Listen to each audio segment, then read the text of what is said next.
1921 সালে লেভিন নামক বিজ্ঞানী দুই ধরনের নিউক্লিক অ্যাসিড আবিষ্কার করেন, যার একটিকে উনি নাম দেন ডিঅক্সিরাইবোনিউক্লিক অ্যাসিড এবং অন্যটিকে বলেন রাইবোনিউক্লিক অ্যাসিড। আসো আমরা এখন ডিঅক্সিরাইবোনিউক্লিক অ্যাসিড সম্পর্কে বিস্তারিতভাবে জেনে নিই।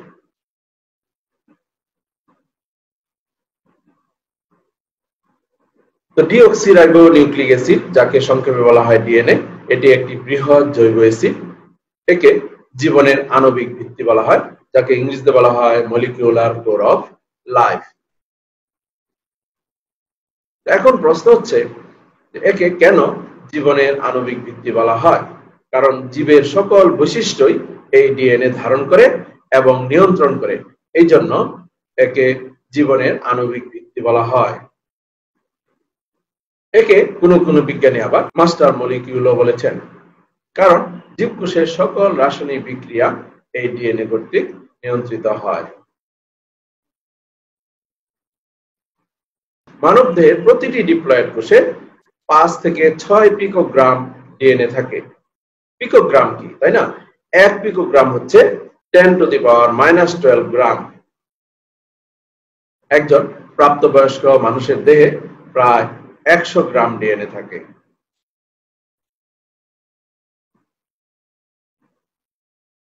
তোমরা নিশ্চয়ই ফুল জিন রঙের কথা শুনেছ।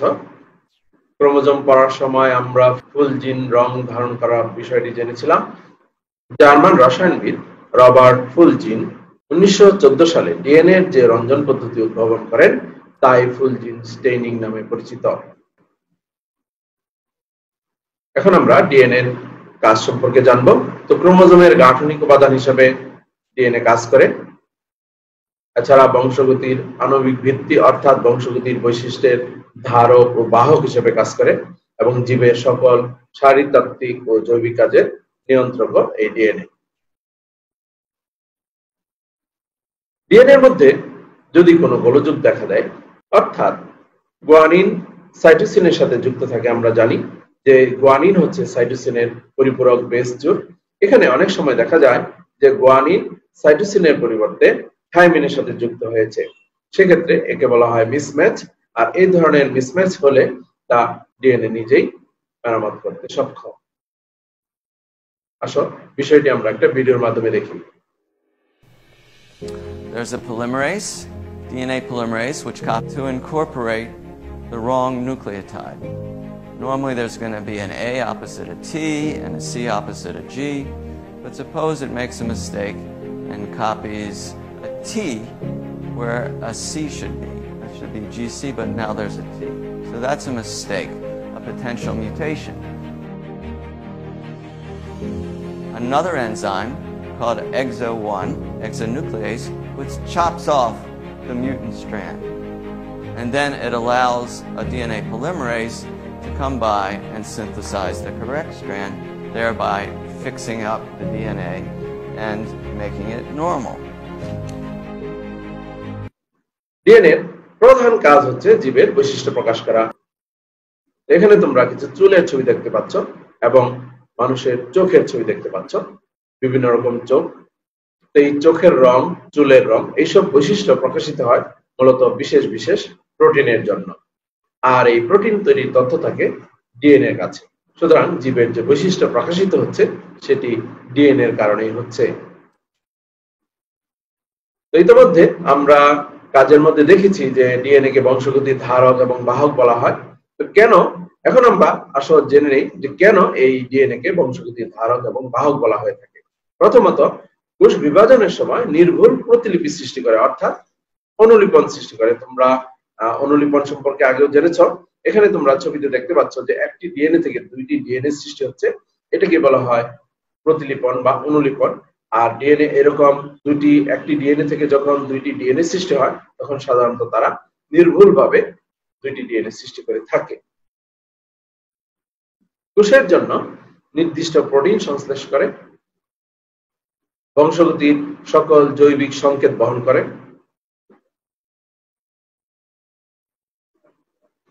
ডিএনএ গঠন স্থায়ী, তবে এরা পরিবৃত্তি ও মিউটেশনে সক্ষম। মিউটেশন ছাড়া সাধারণত এদের পরিবর্তন হয় না। তো অনেকে প্রশ্ন করে থাকতে পারো যে স্যার মিউটেশনটা কি। অর্থাৎ যখন একটি ডিএনএ থেকে দুইটি ডিএনএ সৃষ্টি হয় তখন এদের মধ্যে কিছু পরিবর্তন হতে পারে। আমি ছবিটিকে একটু জুম করে দিচ্ছি। তোমরা এখানে দেখো, এটি হচ্ছে অরিজিনাল ডিএনএ, যেখানে এডিনিন থাইমিনের সাথে সংযুক্ত হয়েছে। কিন্তু যদি মিউটেশন ঘটে তাহলে দেখা যাবে যে এডিনিন এবং থাইমিনের স্থলে সাইটোসিন ও গুয়ানিন চলে এসেছে। তাহলে এই ধরনের যদি পরিবর্তন ঘটে যায় তাহলে তাকে বলবো আমরা মিউটেশন। আর এরকম যদি মিউটেশন ঘটে তাহলে সাধারণত জীবের বৈশিষ্ট্যের মধ্যে বিভিন্ন ধরনের পরিবর্তন আসতে পারে। যেমন এখানে তোমরা মুখ ভর্তি চুল দেখতে পাচ্ছ, সাপের দুইটি মাথা দেখতে পাচ্ছ, এখানে হাতে পায়ে প্রায় 30টি আঙুল দেখতে পাচ্ছ। তো এগুলো মিউটেশনের কারণে হয়েছে এবং এই বৈশিষ্ট্যগুলো স্থায়ী এবং বংশানুক্রমে স্থানান্তরযোগ্য।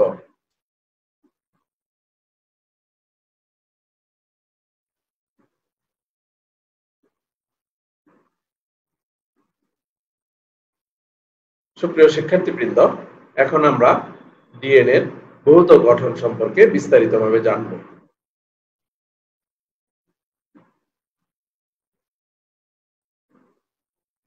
1950 সালে এরউইন চারগাফ বলেন যে ডিএনএ অণুতে যতগুলো এডিনিন থাকে ঠিক সেই সমপরিমাণ থাইমিন থাকে।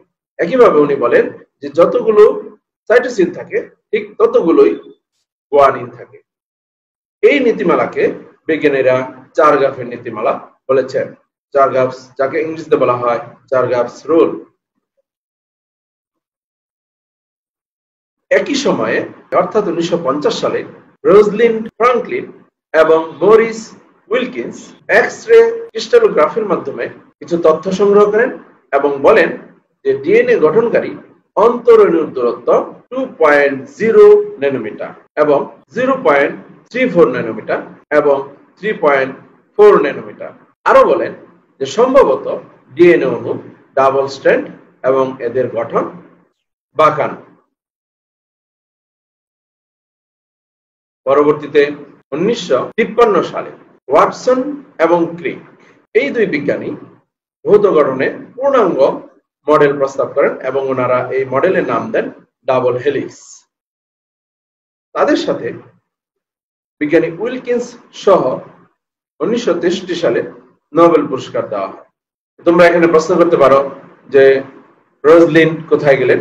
রোজলিন 1958 সালে মৃত্যুবরণ করেন, যার কারণে তাকে নোবেল পুরস্কার দেওয়া হয়নি।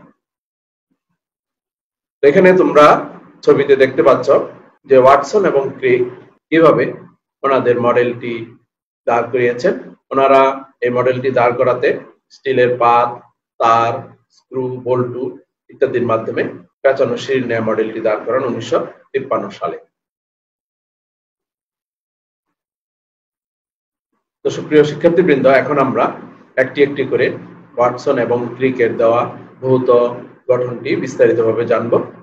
প্রথম যে বৈশিষ্ট্যটি ওনারা বলেন যে ডিএনএ অণু দ্বিসূত্র এবং বিন্যাস পেঁচানো সিঁড়ির মতো, যে প্যাচটি ডান দিক থেকে বাম দিকে ঘোরানো থাকে এবং এটাকেই ওনারা নাম দেন ডাবল হেলিক্স। তো তোমরা পাশে অ্যানিমেশন ছবিতে দেখতে পাচ্ছ যে একটি দ্বিসূত্রক পেঁচানো ঘোরানো সিঁড়ির মতো ডিএনএ অণুটিকে।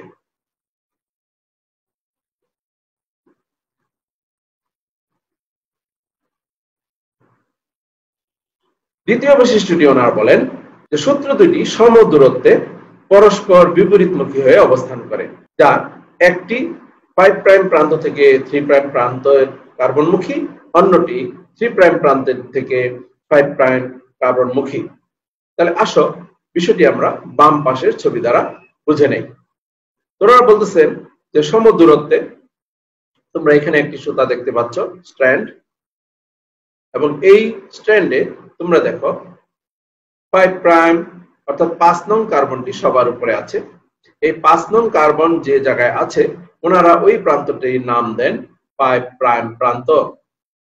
এবং তোমরা নিচের ছবিতে দেখো এখানে 3 নাম্বার কার্বনটি আছে, তাই ইনারা এই 3 নাম্বার কার্বন যুক্ত এই প্রান্তটিকে নাম দেন 3 প্রাইম প্রান্ত। তাহলে নিশ্চয়ই একটি 5 প্রাইম প্রান্ত থেকে 3 প্রাইম প্রান্ত কার্বনমুখী কথাটা বুঝতে পেরেছ। অপরদিকে তোমরা দেখো এখানে 3 নাম্বার কার্বনটি আছে, সুতরাং এই প্রান্তের নাম ওনারা দেন 3 প্রাইম প্রান্ত। এখানে দেখো 5 নং কার্বনটি আছে, এজন্য ওনারা এই প্রান্তটির নাম দেন 5 প্রাইম প্রান্ত। তাহলে এখানে যে সুতাটি আছে সেটি 3 প্রাইম প্রান্ত থেকে 5 প্রাইম প্রান্ত কার্বনমুখী, আর এটি 5 প্রাইম প্রান্ত থেকে 3 প্রাইম কার্বনমুখী। তার মানে আমরা বুঝতে পারলাম যে সুতা দুইটি বিপরীতমুখী হয়ে অবস্থান করছে।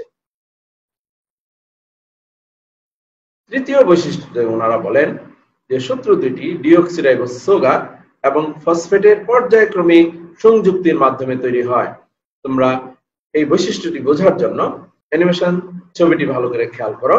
এখানে দেখো ফসফেট সুগারের সাথে যুক্ত হয়েছে, আবার ফসফেট সুগারের সাথে যুক্ত হয়েছে, আবারও ফসফেট সুগারের সাথে যুক্ত হয়েছে, আবারও ফসফেট সুগারের সাথে যুক্ত হয়েছে।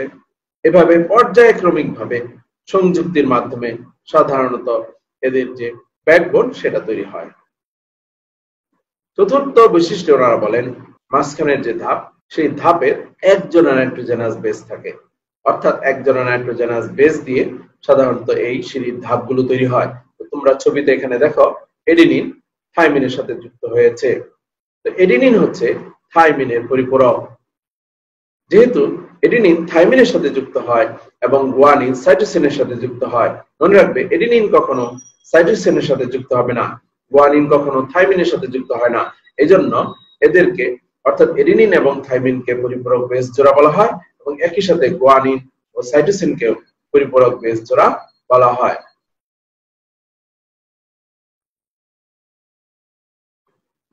পঞ্চমত ওনারা বলেন যে ফসফেট যুক্ত থাকে, তোমরা এখানে ছবিতে দেখো ফসফেট সুগারের 5 নম্বর কার্বনের সাথে এবং 3 নং কার্বনের সাথে যুক্ত থাকবে। তোমরা এখানে দেখো উল্টো দিকে যদি হয় তাহলে এটি 5 নং কার্বনের সাথে যুক্ত আছে এবং 3 নং কার্বনের সাথে যুক্ত থাকবে। এবং নাইট্রোজেনাস যে বেসগুলো আছে, ক্ষারকগুলো আছে, এগুলো সব সময় সুগারের 1 নম্বর কার্বনের সাথেই যুক্ত হবে। দেখো এখানে থাইমিন সুগারের 1 নম্বর কার্বনের সাথে যুক্ত হয়েছে, সাইটোসিন এখানে সুগারের 1 নম্বর কার্বনের সাথে যুক্ত হয়েছে, গুয়ানিন এখানে 1 নম্বর কার্বনের সাথে যুক্ত হয়েছে।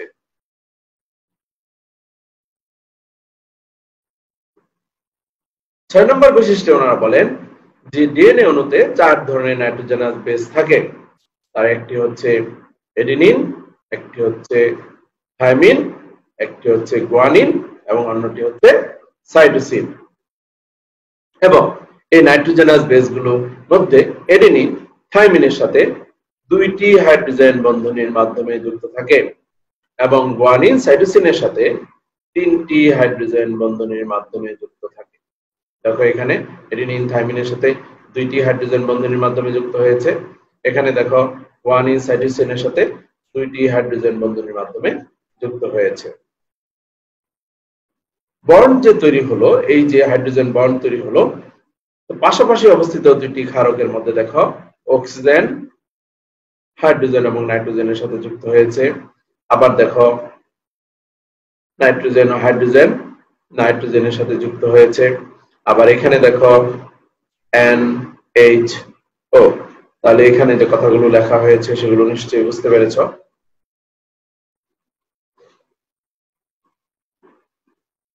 এখানে দেখো NHN, এখানে দেখো NHN এবং যদি এখানে দেখো OHN, এখানে OHN। এভাবে সাধারণত পাশাপাশি 2টি ক্ষারকের মধ্যে সংযুক্তি হয়, অর্থাৎ হাইড্রোজেন বন্ধনী তৈরি হয়। অষ্টম যে বৈশিষ্ট্য ওনারা বলেছেন যে ডিএনএ প্রতি পেজে নাইট্রোজেনাস বেস জুড়ে 10টি ধাপ অবস্থান করে। তো এখানে তোমরা দেখতে পাচ্ছ একটি পেজ থেকে, এখান থেকে যদি একটি ধরো তাহলে এখানে যে পেজটি শেষ হয়েছে, আর এখানে যদি তোমরা গোনো 1 2 3 4 এবং এখানে আরেকটি আছে 5, এখানে 6 7 8 9 এবং এই সংযুক্ত স্থানে একটি আছে, এই হচ্ছে 10। তার মানে 10টি ধাপ অবস্থান করবে এবং এদের দূরত্ব হচ্ছে, প্রতি প্যাচের দূরত্ব হচ্ছে, অর্থাৎ প্যাচকে আমরা ঘূর্ণনও বলতে পারি, এই প্রতি প্যাচের দূরত্ব বা ঘূর্ণনের দূরত্ব হচ্ছে 3.4 ন্যানোমিটার, যাকে 34 অ্যাংস্ট্রম বলা যায়। ফলে প্রতি ধাপের দূরত্ব কত হবে? একটি ধাপ থেকে অন্যটির দূরত্ব হবে 0.34 ন্যানোমিটার।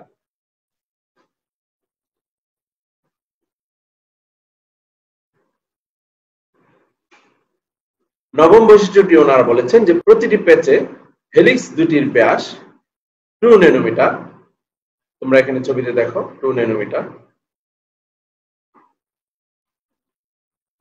এবং দশম যে বৈশিষ্ট্যটি ওনারা বলেছেন সেটি হচ্ছে হেলিক্সের প্রতি প্যাচে শৃঙ্খলের বাইরের দিকে একটি গভীর খাঁজ আছে। ধরো এটা বাহির, তাহলে এই বাইরের দিকে দেখো একটি গভীর খাঁজ হয়েছে এবং একটি অগভীর খাঁজ হয়েছে, যাকে ইংরেজিতে গভীর খাঁজকে ইংরেজিতে বলা হচ্ছে মেজর গ্রোভ আর অগভীর খাঁজকে বলা হচ্ছে মাইনর গ্রোভ।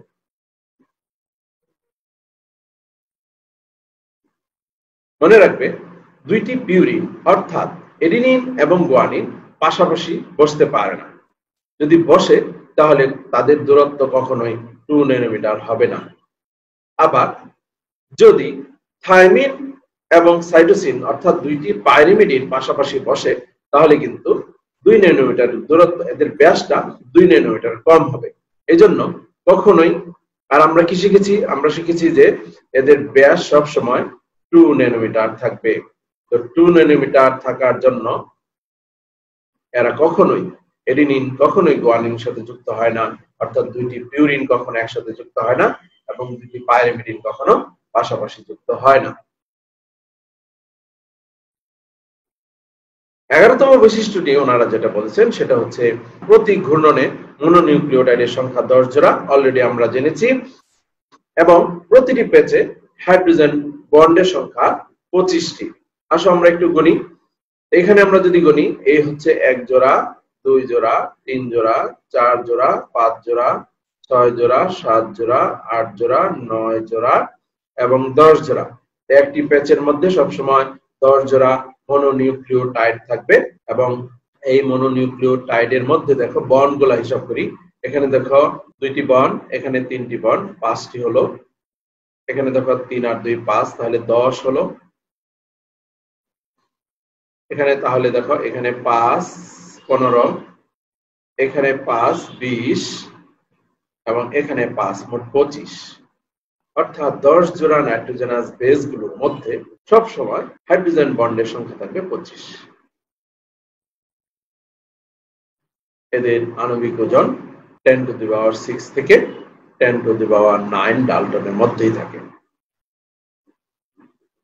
তো সুপ্রিয় শিক্ষার্থীবৃন্দ, আশা করি তোমরা প্রত্যেকটি বৈশিষ্ট্য বুঝতে পেরেছ।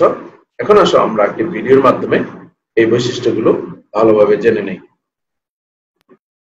Double-stranded DNA is a polymer of 2 strands of nucleotides which are hydrogen bonded to each other to form a double helix.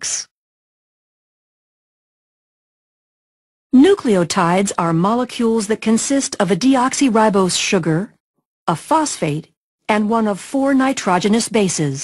The phosphodiester backbones consist of alternating sugar and phosphate groups. The nitrogenous bases include cytosine, thymine, adenine, and guanine. Cytosine forms 3 hydrogen bonds with guanine, and thymine forms 2 hydrogen bonds with adenine. This is referred to as complementary base pairing. The double helix will have one strand oriented in a 5' to 3' direction relative to the hydroxyl group of the deoxyribose sugar, and the other strand oriented in a 3' to 5' direction. This shows the anti-parallel nature of the DNA strands. The complementary base pairing in the structure of DNA allows replication to be executed in a semi-conservative manner. Each strand of the DNA molecule is used as a template in the creation of a new double strand.